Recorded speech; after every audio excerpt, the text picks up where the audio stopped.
Hey there, welcome to the Luxury State of Mind podcast. On this episode, we're still talking about the Courage series, jumping into the deep end. And on this episode, as you see by the title, we're going to be talking about if you have fear, right? Or you are facing fear, what do you do? In the midst of fear, you move anyways. And I think this is and dear to me, especially in this season right now. There's a lot of different things that I'm also working through and trying to navigate as well in regards to taking leaps, even if I'm afraid.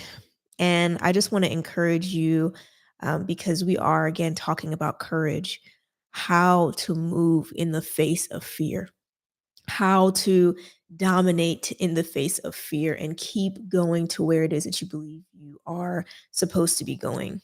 So that's what we're going to talk about today. I'm not going to take too much of your time, but just want to give you some words of encouragement. And even for me getting on live right now, there's a lot of different things that I would say in this season are weighing on my mind, feeling as if, I don't have enough or I'm lacking something or I don't have what I need, even though I still want to keep making moves or I still want to pursue what it is that's important for me and what I envision. Or there's a lot of noise. I mean, there's going to be a day when I just get to share the different things that I'm currently walking through, but there seems to be a lot of noise, and maybe you can relate to this as well, that life just feels so noisy. There's so many things going on, whether that is in your career or in your health, maybe with your family, with your mind. There's so much going on that can be a distraction towards what it is that is for you. Or maybe right now you're facing disappointment after disappointment. Maybe you're trying to get to your next career level, or you're trying to grow in your family, or you're trying to go to a certain place, but it feels like there is so much distraction. And those distractions can cause a lot of fear. They can cause a lot of what ifs, what will happen, what will the future hold, how will I move forward? And you find yourself feeling stuck. But I want to encourage you today that even in the midst of all the noise, you can move forward. Even in the midst of all the fear that you may be experiencing, because just because we are women who are courageous, just because we are the type of women that can do amazing things and take leaps and bounds, it doesn't mean that we don't feel fear. One of my mentors said in that leadership program that I love speaking about, and one day I'm going to post more about it on the podcast, but they said to us that fear and excitement can feel the exact same. You could be fearful and your heart rate is up. You can be excited and your heart rate is up. But at the end of the day, you get to decide which is which. And sometimes our heart rate is up and we're thinking, oh my gosh, well, what do I do? But it's like, what if that is an opportunity to still move in the face of fear? And now we're just labeling it possibly as excitement. So, just a couple of things to encourage you if life is getting noisy for you right now and you're facing fear and how you want to move forward. First thing you want to do, and these are just things that, I was thinking about, thinking through, looking at the experiences, with my event and just life in general, right? So, let's say, for example, that you are trying to move forward, let's say with your speaking career, you want to start your podcast, you want to start something new. Um, you want to create something, but it just seems like there is always a bill. Like there's always something that you have to sign up for, and that costs money. And you're like, oh my gosh, I don't have the resources necessary. I don't have the money that I think I need, or I don't have the resources that I think I need to move forward. One thing that I've said on this podcast, and I believe on this series, is something that Mignon Francois said, which is all you have is all you need. You may think that you need everything in order to get started, and that may be causing you that fear or that butterfly in your stomach or your heart rate to go up. But in reality, you have everything that you need. Look and see what resources you have around you. Find out answers to things. Don't just take, oh, this is what it is. I can't move forward when you come across something that seems like a barrier. Make sure you are thorough to the end. Make the calls to people that you know. Tell people what you are doing. Ask for advice. Go out there and get the prices. Don't assume that you know.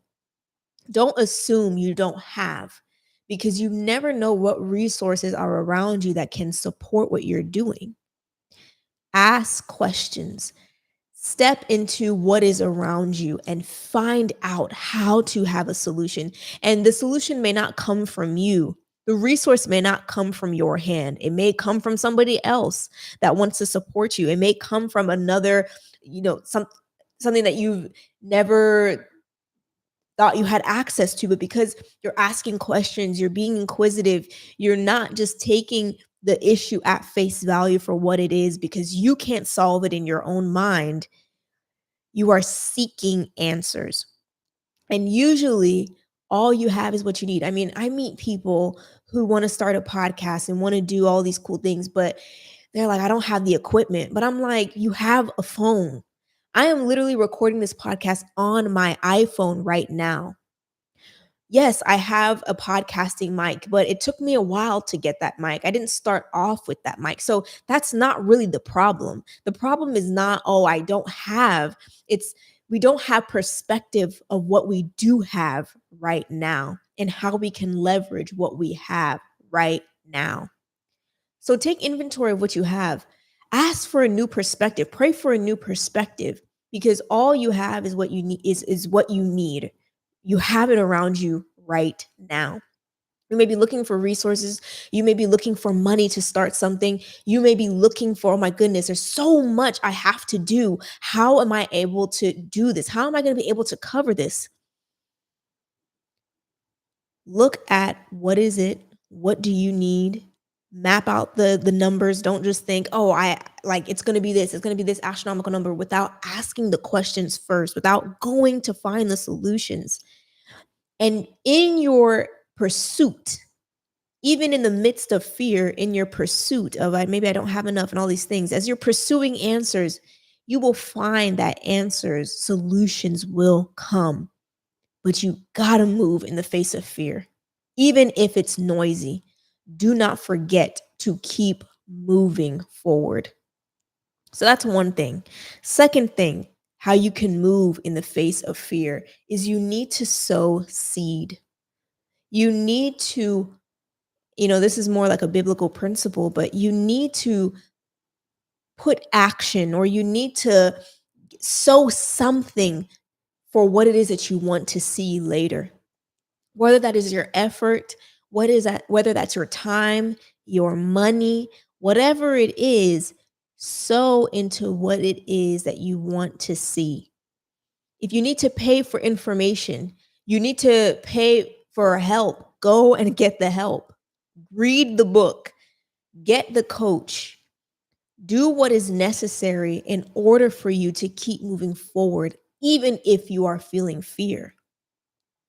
I have found that in life, I've found this true in my life, that in order to be great, which I know you want to be, and you already are, and you're on the path to being great, in order to go beyond what is the norm and what everybody else experiences, but you clearly want to experience something different, to go beyond what is normal, you have to sacrifice. There is going to be sacrifice required, whether that is time, whether that is money, whether that is resources, whether that is your talent. Something has to be sacrificed.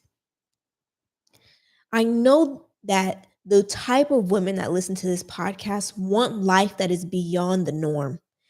I know that you want life that is just beyond what you're experiencing and what everybody else is experiencing. Everybody says that, oh, things aren't working out, things are not great. But I know that you want something different. You envision something different for your life. And in order to get that, you have to sow a seed. And in sowing that seed, it does require sacrifice. As I was thinking about, what I was going to discuss today, there was a verse that came to my mind. And actually, I would suggest reading the whole Ecclesiastes 11, that whole chapter, right? It kind of really spoke to me when I was reading it a couple days ago, but there was something specifically that I think makes sense for this. So, in Ecclesiastes 11, we'll go from 5 to 6. As you do not know the path of the wind or how the body is formed in a mother's womb, so you cannot understand the work of God, the maker of all things. Verse 6 says, sow your seed in the morning, and at evening let your hands not be idle, for you do not know which will succeed, whether this or that, or whether both will do equally well. Isn't that life? You can literally put effort into one thing, two things, three things, and you'll never know what will provide the harvest for you, what will provide the success that you're looking for. You just don't know. But you limit yourself in the face of fear if you don't even sow a seed, if you don't sacrifice your time, if you don't give, if you don't uh, try, right? Because I know that you want to expand past what you're experiencing today. There are things that are required of you that you're like, "Oh my gosh, I can't, I don't know." All these things, and it makes you uncomfortable. But the Bible is clear that we don't know what we sow today, what it will reap in the future. We don't know. Sow your seed in the morning, and at evening let your hands not be idle, for you do not know which will succeed, whether this or that, whether both will do equally well. So whether this or that are two different options. Is it this? Is it that? We don't know, but we're going to keep sowing, even if we're afraid, even if we're scared, we don't know what to do. There's too much. Too much is required. Sow your seed. Just like a baby is formed in the mother's womb, which is a miracle, we don't know fully how it happens. We cannot understand the work of God and the maker of all things. So, in the face of fear, I just want to encourage you that you move anyways. In the face of whatever it is that you're experiencing right now, and you know exactly where it is that you want to go, but you can't see around you the results yet. You can't see what you take the next step, the best next step that you can do. And one, you use what you have in front of you. You observe what you have in front of you. You ask questions. You seek out solutions. You ask people. Don't just take what is in your mind as this is what it is, because how do you know that the data that you have in your mind is actually correct? So use what you have around you. And then number two, you sow your seed, because you genuinely don't know what will succeed. You don't know if the next video you put out is going to set it all off for you, or the next post that you do, or the next networking event is going to help you land that career opportunity. You just don't know. But I want to encourage you today that in the face of fear, you move anyways. I hope that this encouraged you. I hope that this was helpful for you, and that you'll take these little lessons and tidbits and apply it to your life, so you will start seeing what life can be like, even if you are experiencing fear. And what can happen that even if you are experiencing that fear, if you still move anyways, what could be on the other side? So, thank you for listening to the Luxury State of Mind podcast. I would love to stay connected with you. You can actually be a part of the Luxury State of Mind community by clicking the link in the description of this episode and joining our community. And you'll get 18 ways of how you can live in luxury. So, learning how to live a luxury life, which on this podcast just means living an authentic life. And if you are somebody, because I'll be meeting y'all, you are somebody who wants to grow your personal brand so you can start creating opportunities for yourself that are aligned with your purpose, that are aligned with who you are as a person and the work that you want to do, whether that's through speaking, or you're a communicator, you write, whether those are through the gifts that you have. I would love to speak with you. I'm going to have a form in the description of this episode that you can fill out. and we will get connected and I can see how I can best help you on your journey to creating opportunities that align with your purpose and who you are as a woman. Thank you so much for listening to this episode, and I will speak to you on the next one. Bye.